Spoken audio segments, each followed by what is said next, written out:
တထောင်စီစီ Super 4 ပုံစံနဲ့ CV 1000F ကို Honda က2026ခုနှစ်အတွက်အသစ်ထုတ်ပြလာပါတယ်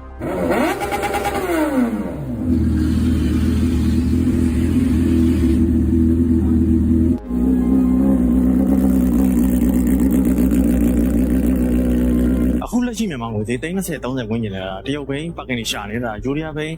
ရှာနေဆိုလို့ရှိရင်တော့ဒီဆိုင်မှာရနိုင်ပါတယ်အခုလက်ရှိငွေသေး30-30ဝန်းကျင်နဲ့ဘယ်လိုဆိုင်ငယ်မျိုးစားတွေရမလဲဆိုတော့ကန်တာဂမ်ဘိုစီဇိုင်းလော်ဂျာနျူးဇင်နဲ့ CPM Diane Honda Wave 110 100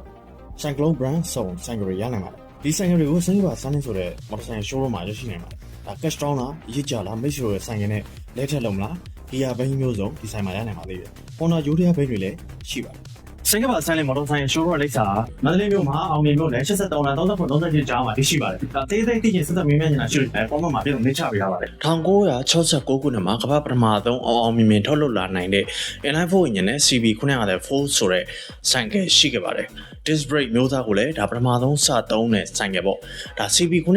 954ထွက်ပြီးနောက်ပိုင်း1985ခုနှစ်မှာ upgrade တွေနဲ့ CB 900F ကိုထုတ်လုပ်လာပါတယ် inline 4 engine ကိုပဲသုံးထားပြီးတော့မြင်းကောင်းကြီးပိုများသွားတယ်အရင်ရှေ့ disc brake တစ်ခုတည်းကနေရှေ့နောက်နှစ်ခုအသုံးပြုလာတယ်ဒါ design ပိုင်း cafe racer ပုံစံပြောင်းလဲတွေလည်းပြုလုပ်လိုက်ပါတယ် 950cc ဆိုင်ငယ်တန်းမှာအဲတုန်းကအယောင်းရဆုံးဆိုင်ငယ်ဖြစ်ခဲ့ပါလေ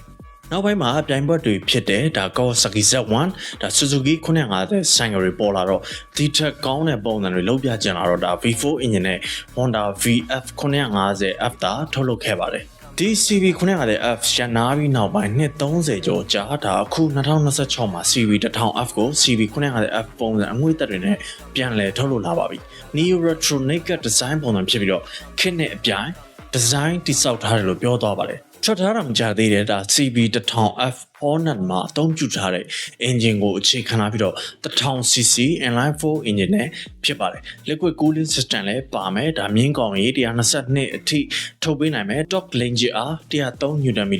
ရှိပါမယ်တနာကြီး143မိုင်တော့အမြန်ဆုံးမောင်းနိုင်မယ်တက်စီတစ်ခါလန်ကိုမိုင်40ဝန်းကျင်မောင်းနိုင်ပါမယ်TFT display တိုင်ဝမ်နဲ့ဖြစ်ပြီးတော့ဒါ IMU စနစ်အသုံးပြုထားတဲ့ ABS brakes နဲ့ traction control riding mode အစုံနဲ့ပါဝင်ပါတယ်အယောင်တွေကတော့ဒါအခုမြင်ရမယ့်ပုံစံတွေရနိုင်ပါတယ်2026 model Honda CB 1000F ဈေးနှုန်းကအခုမြန်မာငွေစည်းနဲ့3600ဝန်းကျင်ရှိမှခံမှန်းရပါတယ်အရင်ပုံမှန်ငွေစည်းနဲ့ဆိုလို့ရင်တော့ဒါ390ဝန်းကျင်သာကျတယ်မှာပါခလုံးမောက်သားမှာဖြစ်ပါတယ်